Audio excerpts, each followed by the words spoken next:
2018 થી લઈને 2026 સુધીની વાત કરીએ તો 2018માં 4 એવા શહેરો હતા કે જ્યાં ટેકાના ભાવે જે મગફળી છે તે ખરીદવામાં આવી હતી અને ગોડાઉનમાં અચાનક આગ લાગી હતી.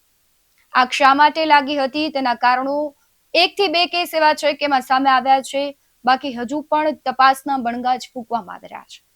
ફરી 2026માં એવી 2 ઘટનાઓ બની, એક મોરબીમાં અને એક સુરેન્દ્રનગરમાં, કે જ્યાં ટેકાના ભાવે મગફળી ખરીદવામાં આવી હતી ને બંને જગ્યાએ અચાનક આગ લાગી છે. આગ અચાનક લાગે છે, અકસ્માતથી લાગે છે કે પછી આ ભ્રષ્ટાચારની આગ છે, તેના વિશે જ વાત કરવી છે. નમસ્કાર, ગુજરાત BS9 ટીવી ન્યૂઝમાં આપની સાથે હું છું ભગવતી વિશાવડિયા.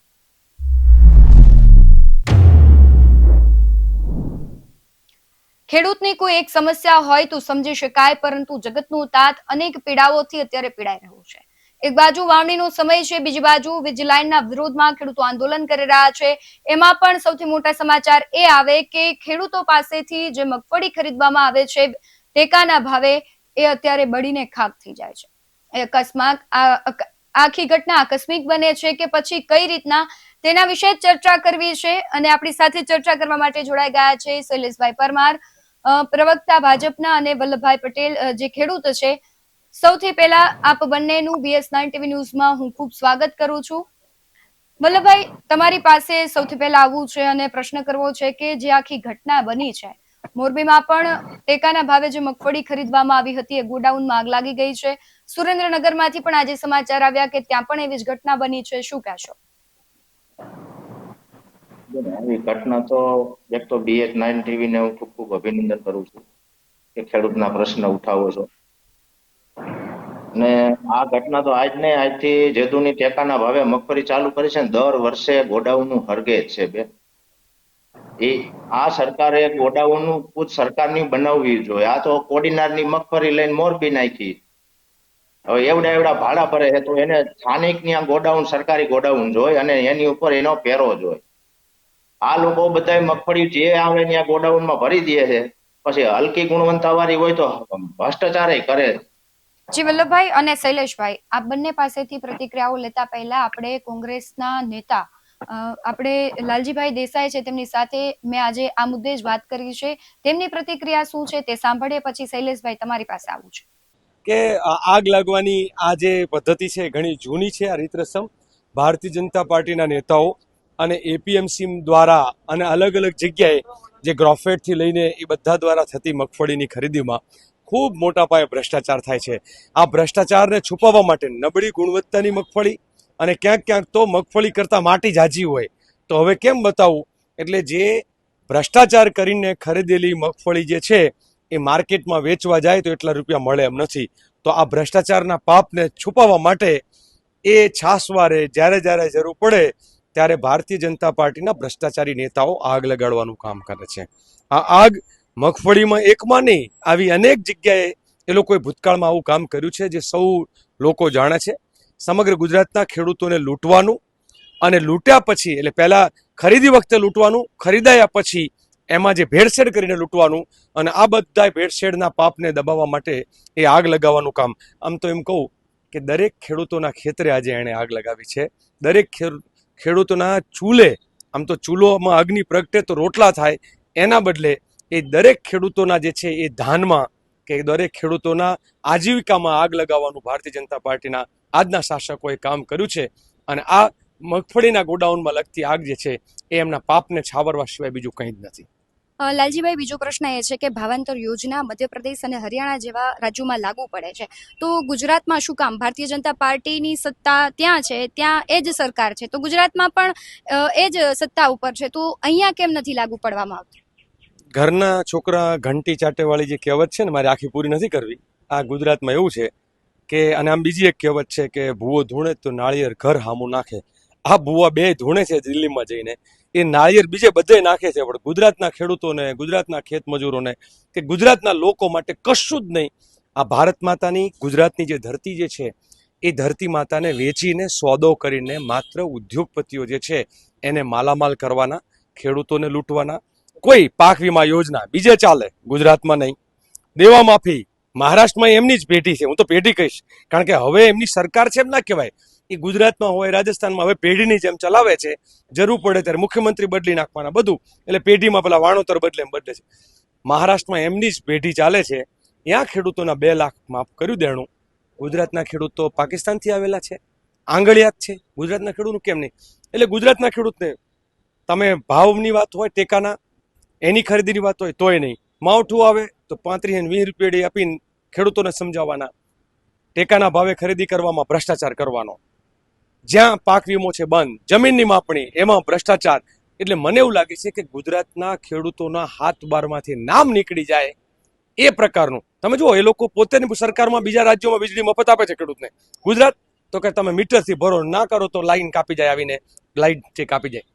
એટલે ગુજરાતના ખેડૂતોની જમીનો જે છે એ વેસ્ટ ઇન્ડિયા કંપની જે છે, વેસ્ટ ઇન્ડિયાની અંદર 20 કંપનીઓ આવે છે, આ કંપનીઓના હવાલે કરી અને માત્ર ધંધો કરવા બેઠેલા આ 2 નેતાઓ છે ને, એ 2 પહેલા કે ને આમ તો ગાંધી અને સરદાર 2 ગુજરાતી જેને દેશને આઝાદ કર્યો, 2 રંગા અને બિલ્લા દેશને બરબાદ કર્યો. એટલે 2 ગુજરાતી વેચે છે, 2 ગુજરાતી ખરીદે છે અને 2 ગુજરાતી દલાલી કરે છે. આ સંપૂર્ણપણે દલાલોનું રાજ હોય. 162 ધારાસભ્યો જનપ્રતિનિધિઓ ત્યાં નથી મોકલ્યા, ઉદ્યોગપતિઓના દલાલો અને સરકારના ચાટુકારોને ત્યાં મોકલેલા છે ને, એટલા માટે ગુજરાતના ખેડૂતો હોય, વંચિતો હોય, પીડિતો હોય, ખેતમજૂરો હોય, એની દશા આજે થઈ છે. શૈલેષભાઈ, તમે પણ પ્રતિક્રિયા સાંભળી. હવે સવાલ તમારી પાસે છે કે જે પ્રમાણે કોંગ્રેસ આક્ષેપ કરી રહી છે, ખેડૂતોના પણ આક્ષેપ છે, શું તમે શું કહેશો? મૂળ વાત વલ્લભભાઈને પણ સાંભળ્યા અને લાલજીભાઈ દેસાઈ એમને પણ સાંભળ્યા. મૂળ તો લાલજીભાઈ દેસાઈ તો પોલિટિકલ વાત કરતા હતા, એમાં મારે કઈ પડવું છે નહીં. પરંતુ નાફેડમાં જે મગફળી ખરીદી, આપણે ગયા વર્ષે જ 1262 જેટલી 12.62 એટલે કે 12 લાખ 12.5 લાખ મેટ્રિક ટન મગફળીની ખરીદી કરી છે, અને એ પણ MSP ના ભાવે કરી છે. એ પણ મિનિમમ સપોર્ટ પ્રાઇસ એટલે કે ટેકાના ભાવે ખરીદી કરી છે. ટેકાના ભાવે 1452 રૂપિયા ભાવ હતો, જે ટેકાનો ભાવ હતો, અને બજાર ભાવ 800 થી 900 રૂપિયા. એ ખેડૂતોએ વાવેલી મગફળી, એ ખેડૂતોએ મહા મહેનતે વાવેલી મગફળી પછી એને લણી અને APMC માં કે જ્યાં ખરીદ સેન્ટર હોય ત્યાં પહોંચાડી અને પછી જે એમણે મગફળી આપી છે એ મગફળી નાફેડને આપી છે. નાફેડે ખરીદી કરી છે ટેકાના ભાવે. એટલે ખેડૂતોની માગણી હતી, સરકારની માગણી હતી કે અમારે ત્યાં ખૂબ મબલક મગફળી થઈ છે તો એ ખરીદો. ખરીદ્યા પછી નાફેડ જે છે એ સરકારી સંસ્થા નથી, એ સહકારી સંસ્થા છે. સહકારી સંસ્થા એ ગુજરાતની CWC વેરહાઉસ કોર્પોરેશન જે છે, એ વેરહાઉસ કોર્પોરેશનને કીધું કે ભાઈ તમારી પાસે ગોડાઉન છે તો તમારા ગોડાઉનમાં રાખો. એ ગોડાઉનમાં 1,60,000 બોરી એટલે કે અંદાજે 45 કરોડ જેટલી કિંમતની આ મગફળી એ CWC ના ગોડાઉનમાં રાખી હતી. હવે પરમ દિવસે એ ગોડાઉનમાં આગ લાગી. હવે આગ લાગી છે, આગ લગાડી છે, આગ શાના માટે લાગી, કેમ લાગી? જે પ્રકારે મગફળી સળગવાનો કિસ્સો મોરબીના તાલુકામાંથી આવેલો છે ને, જે મોરબીથી આવ્યો છે, એ મગફળી 1,60,000 બોરી મગફળી હતી અને એની કિંમત 45 કરોડ જેટલી થાય છે. કઈ રીતે સળગી, કેમ સળગી, ક્યાંથી શું થયું, એ બધી તપાસ સરકાર કરી રહી છે. તપાસના અંતે જ ખબર પડે કે આ મગફળી, એક તો ખેડૂતોની રજૂઆત હતી, લોકોની રજૂઆત હતી કે અમારી મગફળી પડી છે એ MSP ના ભાવથી ખરીદો, ટેકાના ભાવે ખરીદ્યો. એટલે સરકારે ખરીદી કરી, નાફેડે ખરીદી કરી અને એ જે ખરીદ કરેલી મગફળી છે એ CWC એના ગોડાઉનમાં રાખી. એ ગોડાઉનમાંથી જ્યારે સળગી છે ત્યારે ગોડાઉન જેનું છે એ પ્રાઇવેટ માલિકીનું ગોડાઉન હોય, એ CWC નું ગોડાઉન હોય કે કોઈ પણ હોય, એની જ જવાબદારી આપે છે. એટલે જવાબદારી એની ફિક્સ થઈ છે.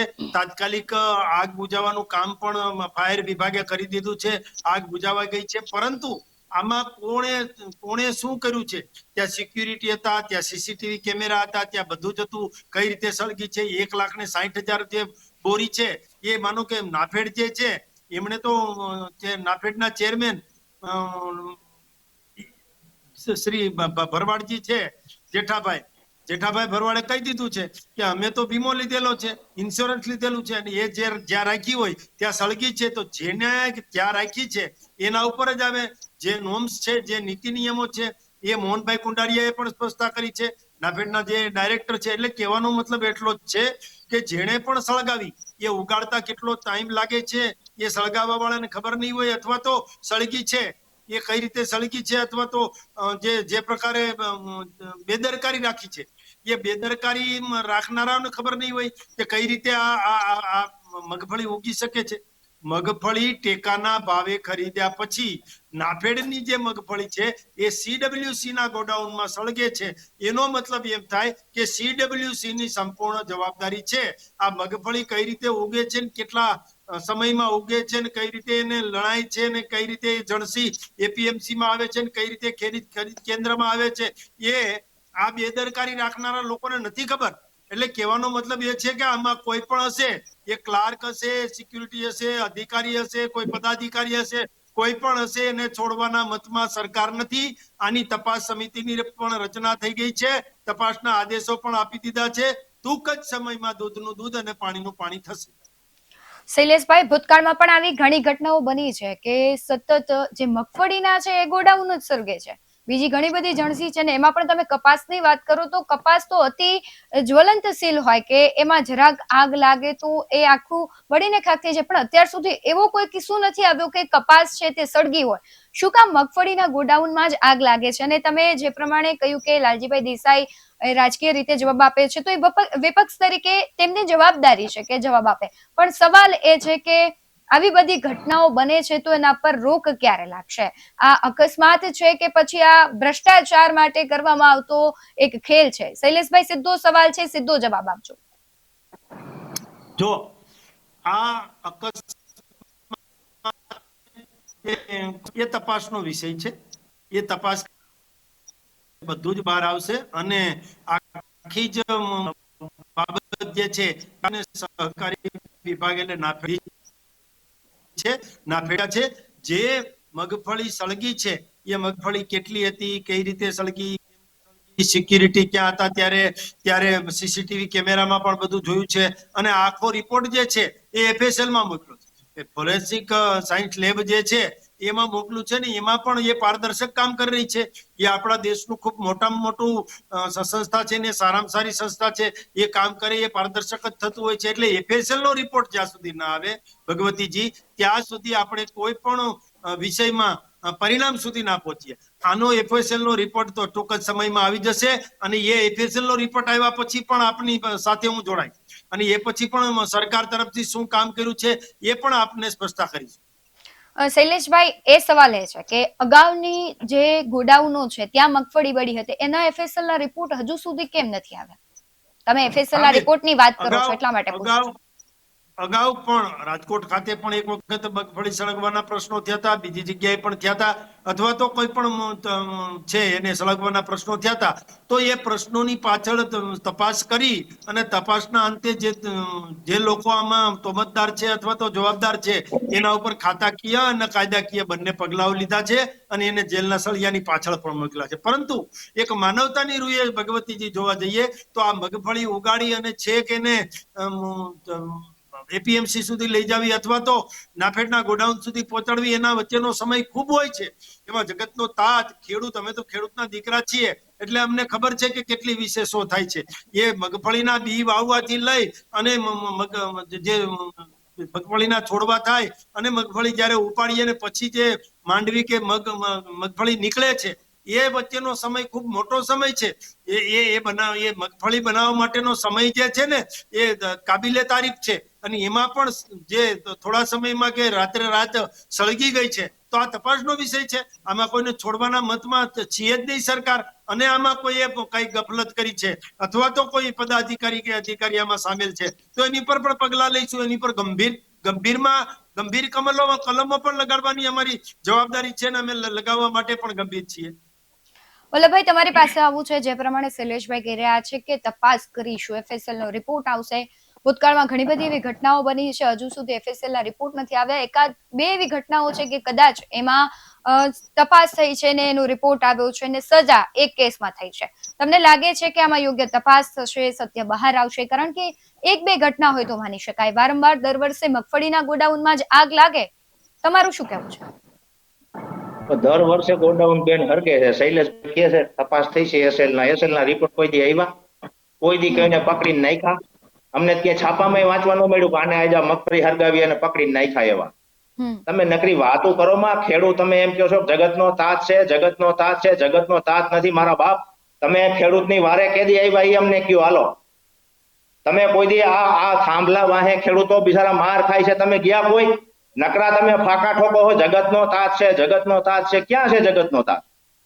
બધાય ખેતી જ કરે છે. એકેય ધારાસભ્ય, એકેય સાંસદ સભ્ય તમારો કોઈ ખેડૂત પાસે ગયો? નકરી વાતો કરો હો. ખેડૂતોને તમે દૂ સમજાવો છો બધાયને. બાકી વાતો બંધ કરો તમારી બધા ખોટા.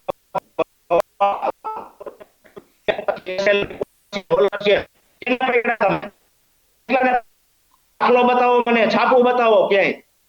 તમે નકરી વાતો કરો માં શૈલેષભાઈ. ખેડૂતોને તમે સમજાવવાનું બંધ કરો હવે. હવે ખેડૂત બસ ગળોગળ આવી ગયા છે. કોઈ જાતની ખેડૂતને ખેતી બારામાં તમે સહાય નથી કરી. સહાય કરો છો ને એના સામે તમે ટેક્સ એવડા ઉઘરાવી લ્યો છો ખેડૂત પાસેથી. અને અમે આવડા ભંભેડા કરો તમે. 2000 રૂપિયા નાખો એમાં તો ભંભેડા કરો છો.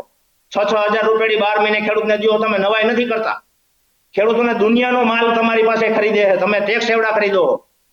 અને વરી જગતનો તાત, જગતનો તાત હવે તમારે હે ને અમને પગે પડવું પડે એમ છે. ત્યાં તમારો જગતનો તાત થાય એમ છે. શૈલેષભાઈ આકાનો ઠોકો તમે ખોટા. અને કેટલાના પૈકડા, કેટલાને તમે નાખ્યા જેલમાં એ અમને બતાવો. શૈલેષભાઈ શું કહેશો? કોઈ તમારો સાંસદ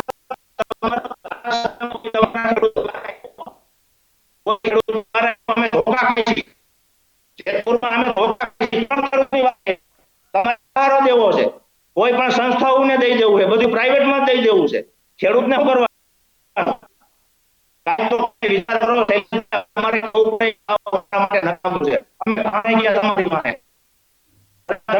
આગળ આવી ખેડૂતોને વારે આવો કોકથી તો તમે ખેડૂતના તાતને તમે તાત કહી શકો. તમારે અધિકાર જ નથી ખેડૂતને તાત કહેવાનો. તમે શું વાતો કરો? બાકી મગફળીના ગોડાઉન દર વર્ષે હરગે છે અને કેને તમે પકડી નાખી દીધા? આ કૌભાંડ જ છે એક જાતનું. મગફળીના ગોડાઉન હરગે ભાઈ, ત્યાં તમારે સગવડ નથી બધી. સીસીટીવી કેમેરા હોય, ત્યાં તમારો પેરો હોય, એક બે પગી બેહાયરા હોય. આવડો 45 કરોડનો માલ ભર્યો હોય તમે ત્યાં રેઠા મૂકી દો છો ગોડાઉન. અને વળી અમને સમજાવવા આવો છો તમે. બાકી વાતો રહેવા દો બધી. આ બધી ભવાડા છે તમારા. અમે તૂટી મર્યા તમારી વાહે, બધાય વાહે. અને હવે અમને લબડાવો છો બધાય. કોઈ હમું ન જોવો. ક્યાંય પણ ધારાસભ્ય મને બતાવો શૈલેષભાઈ, ક્યાંય કેમ ખેડૂતની વારે મોર આવ્યો હોય એવો. હારો બોલતો હોય ને કોઈ વિરોધ પક્ષમાં હારો બોલતો હોય ને તમે પકડીને ભાજપમાં લઈ ગયો છો. કોઈ વિરોધ કરવા વાળું રહેવા જ નથી દેતા. તમે વળી ખેડૂત જગતનો તાત બોલતા નહીં કોઈ દી. ખેડૂત જગતનો તાત એવું. અને બોલવું હોય ને તો એને મોટા ગરાલને હાલજો. હવે આવા ફાકા ફોજદારી કરવાનું બંધ કરો તમે બધાય હવે. વલ્લભભાઈ શૈલેષભાઈ પાસેથી જવાબ માંગે. શૈલેષભાઈ શું કહેશો?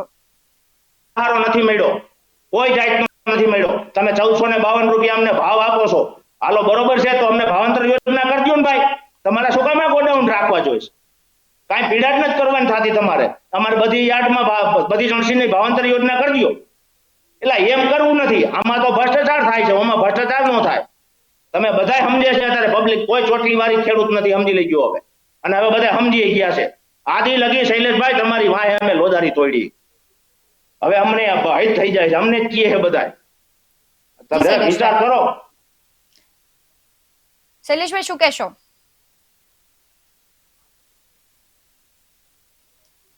શૈલેષભાઈ તમારો અવાજ નથી આવી રહ્યો. વલ્લભભાઈની વાત પૂરી થઈ. વલ્લભભાઈની તમામ વાતને મેં સાંભળી છે, દિલથી સાંભળી છે. અને એ ખેડૂત તરીકે એમની વેદનાનું વર્ણન કરતા હતા. એનો અધિકાર છે. બંધારણની અનુચ્છેદ 19 પ્રમાણે દરેક નાગરિક અને ખેડૂત સ્વતંત્ર છે. પરંતુ એમની વેદના જે હતી કે ભાઈ આપણે વાળું ટાઈમે વીજળીની માંગણી હતી તો 24 કલાક વીજળી આવે છે કે નહીં? આપણે 3 મોસમમાં પાણીની જરૂર હતી તો નર્મદાના નીર અત્યારે સૌની યોજના મારફતે, સૌની યોજના જે કઈ એ નાની યોજના નથી વલ્લભભાઈ. એ ઐતિહાસિક યોજના છે. પણ નથી મળી સાહેબ, અમને અમારે નથી આવતી નવું નિવેદન. પાઇપલાઇન નેટવર્ક અને 69,000 નું કેનાલ નેટવર્ક એમાં સામેલ છે. ત્યારે નર્મદાના નીર આપણા ખેતર સુધી પહોંચ્યા છે. આપણી પાસે આપણે 8-8 કલાક વીજળી પણ દિવસના પણ આપીએ છીએ અને રાત્રે પણ આપીએ છીએ. ખેડૂત બાપડો બિચારો ના રહે એની ચિંતા સરકારે કરી જ છે અને અમારી ફરજમાં આવે છે, કરવી જ જોઈએ. આધુનિકરણ જે એપીએમસી નું કર્યું એ કોણે કર્યું ભાઈ?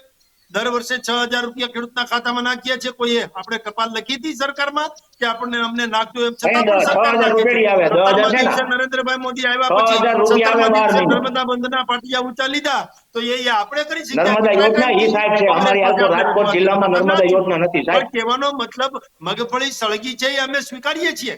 અમે ભાગતા હોય પ્રશ્નોથી તો બરાબર છે. ભગવતી પણ મને પ્રશ્ન કરે છે, તમે પણ મને પ્રશ્ન કરો, સત્તાને જ સવાલ હોય. અમે માનીએ છીએ, અમારી ફરજમાં આવે છે. પણ ફાયર બ્રિગેડના અધિકારીઓ તાત્કાલિક પહોંચ્યા છે.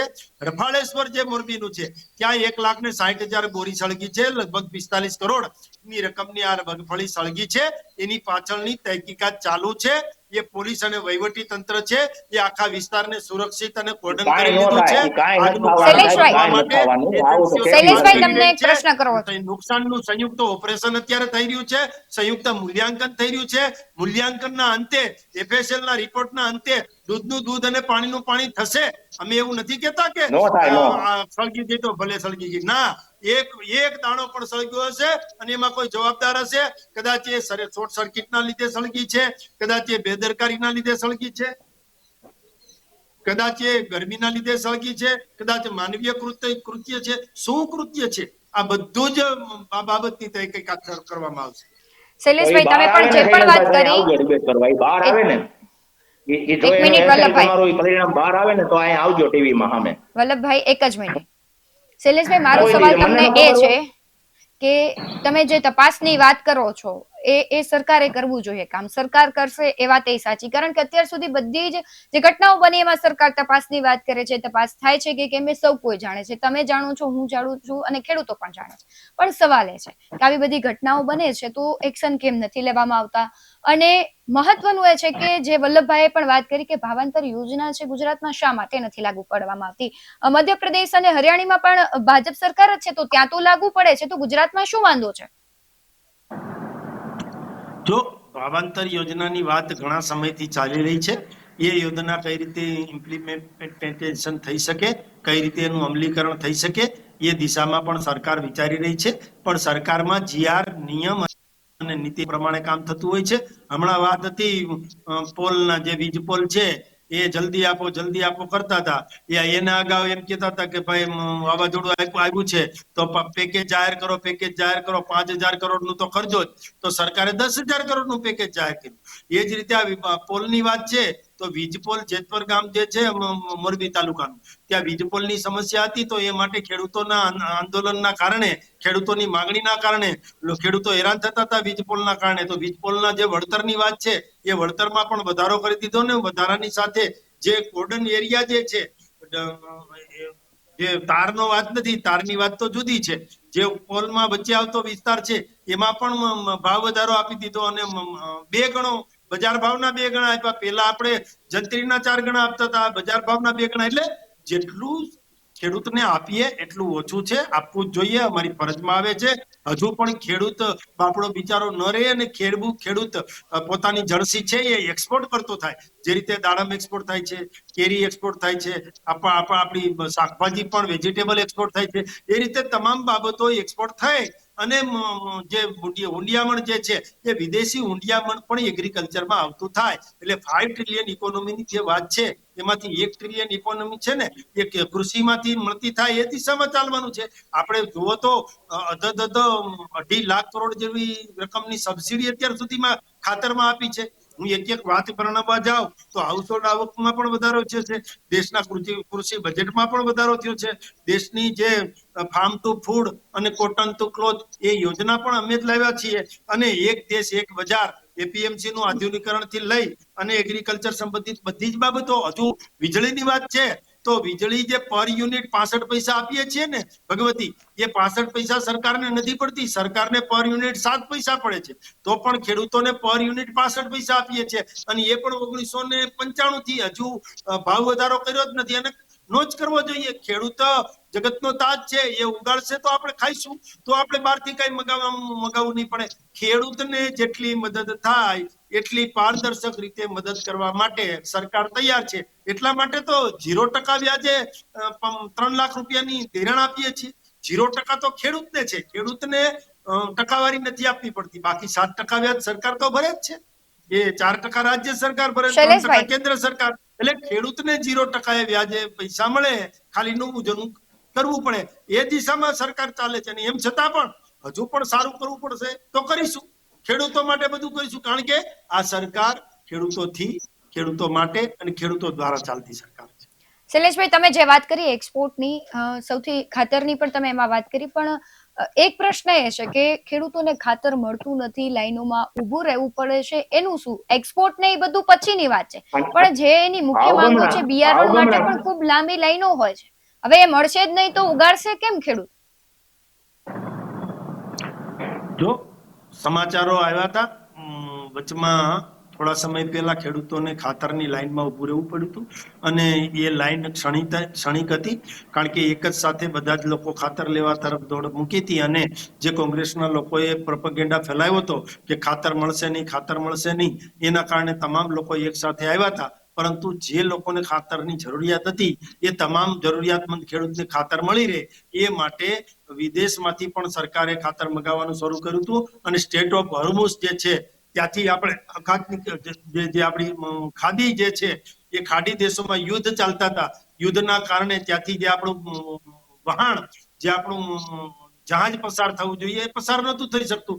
એમ છતાં પણ અહીંયા તંગી ન થાય એટલા માટે ત્યાં વિદેશ મંત્રાલયને આપણો દેશને એ બધા સાથે સંકલન કરી અને ગમે તેમ કરીને આપણું જહાજ બહાર કાઢેલું હતું. અને એના કારણે ખાતરની જે તંગી સર્જાવાની હતી એ સર્જાણી નથી. પરંતુ ટ્રાન્સપોર્ટેશનનો જે તકલીફ છે, માનો કે કંડલા બંદરથી અંદર લઈ જાઓ, અંદરથી પાછું ડેપો લઈ જાઓ, ડેપોથી પાછું મંડળી પાસે લઈ જાઓ, તો એ ટ્રાન્સપોર્ટેશનનો સમય છે એમાં ક્યાંક તકલીફ થઈ હતી. એના કારણે ખેડૂતોને ખાતર મળવામાં મુશ્કેલી થઈ હતી. પરંતુ હવે ડીએપી હોય, એનપીકે હોય, 12-32-16 હોય કે યુરિયા હોય કે નેનો યુરિયા હોય, તમામ ખાતર સમયસર ખેડૂતને મળી રહે એવી યોજના સરકારે ઘડી કાઢી છે. શૈલેષભાઈ, યુદ્ધ પહેલાની પણ એ જ સમસ્યા હતી. એ તો યુદ્ધ તો હમણાં આવ્યું, હોર્મુઝની જે ખાડી છે એ હમણાં બંધ થઈ. પહેલાથી ખેડૂતને બિયારણ અને ખાતરની સમસ્યાઓ તો યથાવત છે ને હજુ તમે કહી રહ્યા છો હજુ પણ એ સમસ્યા છે. ઘણા બધા એવા ગામડાઓ છે કે ત્યાં અત્યારે પણ નથી મળી રહ્યું. યુરિયા ખાતર મળતું જ નથી. યુરિયાની શોર્ટેજ છે બધે. ખાતર નથી મળી રહ્યું, અમે સમજીએ છીએ ખાતર નથી મળી રહ્યું, પણ ખાતરમાં એક થેલી કેટલાની આવે છે બેન? એક થેલી જે છે ખાતરની એ 2200 રૂપિયામાં આવે છે.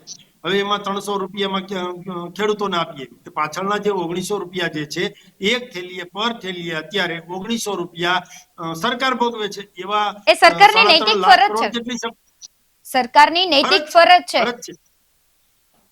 છે. અને જો ઇફકો જે છે એ ખાતર વિતરણ કંપની આપણી સહકારી સંસ્થા છે, એમાં પેલા ઇફકો 30% ખાતર ઉત્પાદન કરતું હતું અને પ્રાઇવેટ કંપની જે છે એ 70% ખાતર ઉત્પાદન કરતું હતું. હવે અત્યારે શું થયું છે, ઇફકોએ એકલાએ 70% ખાતર ઉત્પાદન કરવું પડે છે અને પ્રાઇવેટ કંપનીઓને તો જે આ સબસિડી વાળું જે ખાતર છે એ પોસાતું નથી, એને તો મળતું નથી. એટલે એને જે મબલક ભાવ 2200 રૂપિયા રાખવો, એ 2200 રૂપિયામાં કોઈ ખાતર લે નહીં, એટલે એને પોસાતું નથી. એટલે હવે 70% જેટલું ખાતર માત્ર ને માત્ર ઇફકોએ કરવું પડે છે. ખાતરની એક ચેન હોય છે, માનો કે સરકાર લે, પછી ઇફકોમાં આપે, ઇફકો જે છે એ સરકારને આપે, સરકાર પછી વિતરણ વ્યવસ્થા કરે અને એ પાછું ગુજકો માસોલને આપે.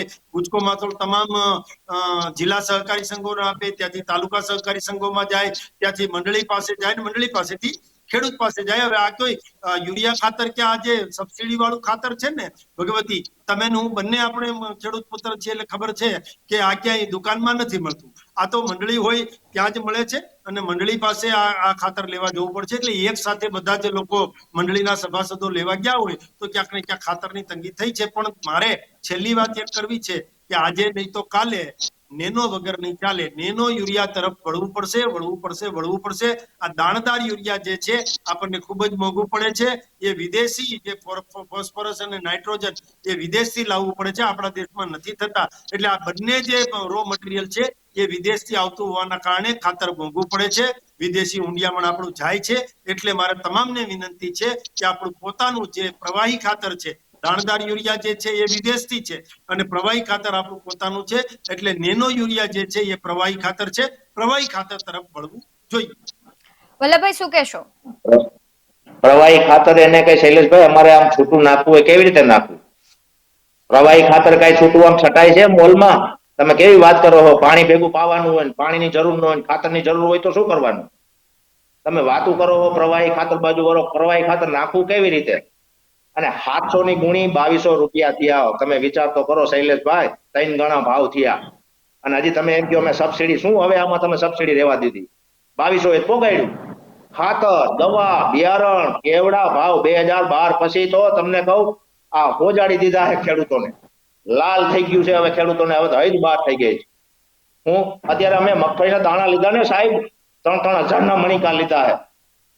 રાતા પાણી અમે રોય છીએ. તમે એમ કહો કે અમે આ સબસિડી આપી ને આ સબસિડી આપી, પણ કાકા 2200 રૂપિયા તમે ખાતરની થેલીના લઈ લ્યો હો. અને તમે શું કામ અમને સમજાવો છો કે આમ થાય તો આમ આવે ને આમ થાય તો નાફેડમાં આવે ને ગુજકોમાં આવે ને, આ બધું અમને ખબર પડે. બાકી ખાતર છે ને તમે બમણા ભાવ કરી નાખ્યા. બિયારણના, દવાઓના કોઈ ઉપર અંકુશ છે? પ્રાઇવેટ કંપનીઓ એટલા ખાતર બનાવે છે, તમે એની ઉપર અંકુશ રાખો? ડુપ્લિકેટ છે કે ઓરિજિનલ છે? તમે કહો મંડળીઓ સિવાય ખાતર ન મળે, લાવો ખટારા ભર દો પ્રાઇવેટના. તમે શું વાત કરો છો? પ્રાઇવેટ એટલી બનાવે છે ખાતર કે મંડળી સિવાય ન મળે. પ્રાઇવેટ કંપનીનો ઉપર કોઈ જવાબદારી જ નથી. અમારા ગામમાં ખટારા લઈ લઈને વેચવા આવે. શું કરે ખેડૂત? ન મળતો એક બિચારો ભંગાર લઈ લઈએ. તમે વાતો ન કરો એવી કે આમ થઈ છે ને તેમ થઈ છે એમ. બાકી હે ને ખેડૂતને અટાણ બધાને ખબર પડવા માંડી છે. હવે નેનો એરિયા તમે અમને દો, છૂટામાં નાખવું હોય કેવી રીતે નાખવું? પાણીની જરૂર ન હોય તો પાવું કેવી રીતે? આવી વાતો ન હાલે. આ તમે ખોટું કયો છો. બાકી દાણેદાર જ ખાતર જોઈએ ખેડૂતોને. જે તે સમયે પાયામાં જ ખાતર નાખવાનું હોય. કાંઈ ઓલું પાયામાં નખાય છે ઓલું ખાતર પ્રવાહી કેવી રીતે નાખવું? બાકી એ બધી તમને હજી છે ને અનુભવ નથી ખેતીનો શૈલેષભાઈ. ખેતી કેમ કરે ને ખેડૂતને ખબર હોય. અમે તો હવે થાકી ગયા ખેતીમાં. કેવડા ભાવ, ડીઝલના ભાવ એવડા. અમારે ટ્રેક્ટરે અમે તો વચમાં તો હેરાન થઈ ગયા હતા. વાવણી ટાણે ડીઝલ ન મળે બોલો. દુખીના દારિયા 110 રૂપિયાના ભાવ થઈ ગયા ડીઝલ પેટ્રોલના. તમે વિચાર તો કરો, ક્યાં 65 ને ક્યાં 100. ખાતરના 760 રૂપિયા 2012 માં 2200 રૂપિયા. અને 2022 માં સાહેબ કહેતા હતા કે અમે આવક બમણી કરશું. શું બમણી કરી તમે? ખેડૂતની જાવક બમણી કરી? કોઈ જાતની ખેડૂતને આવક નથી થઈ બમણી. છૂટો આવે અત્યારે ખેડૂતને બિચારો રોજે રોજ તો કઈ ખાય છે. તમને વાતું આવડે બધાને. મોંઘવારી એવડી આંટો લઈ ગઈ એની સામે. તમે આમ સબસિડી દો તેમ સબસિડી દો એની સામે માલના ભાવ કેવડા? 18% જીએસટી નું બિલ કાઢવું પડે અમારે સરખું થઈ જાય બધું. વાતું નહીં કરવાની ખોટી હાવ. બાકી કોઈ જાતનું અમને સહારો નથી. જો તમારે સહાય દેવી હોય ને તો અમને કાયદેસરની રીતે કાયદેસર વીમા કંપની અમારી યોજના ચાલુ કરાવો. અમારી વીમા યોજના ચાલુ કરાવો. પેકેજ જાહેર કરી દેવાના 10,000 કરોડનું. લાગે મોટું, 55 લાખ ખેડૂત છે ગુજરાતના. શું ભાગમાં આવે? ગુણાકાર કરો ને તમે, ભાગાકાર કરો, ખબર પડે કેટલા ભાગમાં આવે. હવે એક ખેડૂત દીઠ 20,000 રૂપિયા આવે તેમાં ખેડૂતને શું થાય? 10 ઠેલી ખાતરના થયા. એમાં કાંઈ અમારું અને વાર્તું નથી. સમજી લીજો આ મોંઘવારીમાં. બાકી તમે એવી પ્રવાહીની વાતો કોઈ ન કરતા હો શૈલેષભાઈ, ન હાલે. પ્રવાહી છે ને એ ખાતર હાલે જ નહીં. એટલે આ બધી છે ને તમે હવે ધ્યાન દો મારો ભાઈ. ખેડૂત હું ધ્યાન દો થોડુંક, નકર હવે ખેડૂતને હૈત થઈ જાય.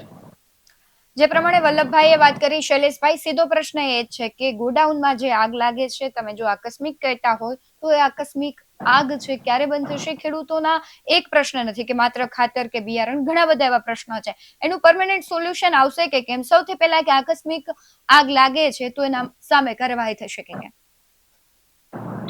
જો જ્યારે આગના પ્રશ્નો થયા છે ત્યારે પણ કાર્યવાહી થઈ છે અને આ રફાળેશ્વરમાં આગ લાગી છે એની પણ તપાસ સંપૂર્ણ રીતે ચાલુ છે. હું ફરીથી કહું છું ભગવતીબેન, આપની સાથે જ હું જોડાઈશ જ્યારે આનું પરિણામ આવે અને જ્યારે આના પાછળના જે નરાધમો છે અસામાજિક તત્વો છે એ પકડાશે ને ત્યારે પાછું હું તમારી સાથે ડિબેટ કરવા આવવાનું છું. મને મારી સરકાર ઉપર વિશ્વાસ છે કે ખેડૂતો માટે જે કર્યું છે એ નમૂનેદાર કામ કર્યું છે.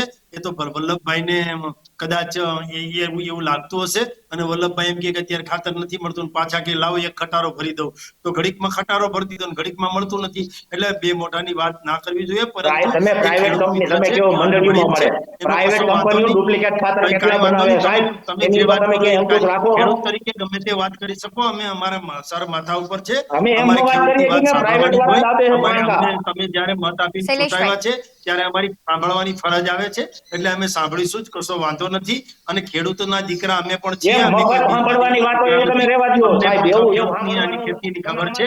એટલે તમે માત્ર ને માત્ર વાતોના વડા કરો એમ ના ચાલે. પરંતુ કાઢી નાખો જે એવું તો ખરું પ્રકારનો ને. બનાવ એક મિનિટ વલ્લભભાઈ. રફાળેશ્વરમાં બન્યો છે, જે પ્રકારે બનાવ રફાળેશ્વરમાં બન્યો છે, એની ઉપર તપાસ કરવાની જવાબદારી અમારી છે. અમે સ્વીકારીએ છીએ કે જે બનાવ બન્યો છે એ તૃણાસ્પદ બનાવ છે. ખેડૂતની મગફળી જે વાવેલી હોય અને ઉગ્યા પછી એ લણી અને જ્યાં ભેગી કરી હોય એ મગફળી, ભલે ને ખેડૂતને તો એનો ભાવ મળી ગયો છે કે પૈસા મળી ગયા, એ 2 નંબરની વાત છે. પણ મગફળી જે છે એ આપણા દેશનું ધાન્ય છે, અને આપણા દેશની મગફળી જે છે એમાંથી પીલી અને ખોળથી લઈ અને ઓઇલ કાઢવાનું હોય, એના બદલે જયારે સળગી જતી હોય તે સારી વાત છે જ નહીં. સરકાર આના સંપૂર્ણપણે વિરોધમાં છે, અને આમાં નાફેડ પણ તપાસ કરી રહી છે, સરકાર પણ તપાસ કરી રહી છે. મને આપણી સરકાર ઉપર સંપૂર્ણ ભરોસો છે કે ટૂંક સમયમાં જ આનું પરિણામ લાવશે. જી શૈલેષભાઈ અને વલ્લભભાઈ, આપ બંને જોડાયા તે બદલ ખૂબ આભાર. જે પ્રમાણે વાત થઈ, આખી ચર્ચા થઈ, ભાજપના પ્રવક્તા છે તેમણે જવાબ આપ્યા, ગોળ જવાબ આપ્યા, પરંતુ સવાલ એકનો એક છે કે આવી ઘટનાઓ છે કે 2018 થી બની હતી, જામનગરમાં બની, ગોંડલમાં બની, શાપર વેરાવળમાં બની, કાર્યવાહી શું થઈ? એકાદ એવી ઘટના હશે કે એમાં સજા થઈ હશે, બાકી તો એ ઘટનાઓ તપાસના નામે છે ભૂલાઈ જાય છે. ખેડૂતોના પ્રશ્ન એક થોડા છે, અનેક એવા પ્રશ્નો છે કે તેના સમસ્યાનું સમાધાન આવતા વર્ષો થઈ જાય છે. જે પ્રમાણે વાયદા ને વચનો તો આપવામાં આવે છે, પરંતુ એ વાયદાઓ પૂરો થતા કદાચ જગતનું તાત છે કંટાળીને બેસી જાય છે કે હવે આ સમસ્યાનો ઉકેલ આવવાનો જ નથી. આવી ઘટનાઓ ઘણી બધી છે, આવા પ્રશ્નો ઘણા બધા છે, પરંતુ હવે જોવાનું રહેશે કે આગની ઘટનાઓ છે, ભ્રષ્ટાચારની ઘટનાઓ છે, સૌ કોઈ જાણે છે. એ ભ્રષ્ટાચાર ક્યારે બંધ થાય છે એ મોટો સવાલ છે, થશે કે કેમ એ પણ મોટો સવાલ છે. પણ હવે જોવાનું રહેશે કે આ ઘટનાઓમાં આગળ શું થાય, જે મોરબી અને જે સુરેન્દ્રનગરમાં બની છે એને લઈને. તમારું શું માનવું છે કમેન્ટમાં જરૂરથી જણાવજો. બાકી આવા જ વધુ અહેવાલો સાથે ફરી મળતા રહીશું. તમે અમારી યુટ્યુબ ચેનલને સબસ્ક્રાઇબ કરવાનું અને ફેસબુક અને ઇન્સ્ટાગ્રામ પર ફોલો કરવાનું ભૂલશો નહીં. બાકી નવી અપડેટ્સ મેળવવા માટે આપ જોતા રહો BS9 ન્યૂઝ. નમસ્કાર.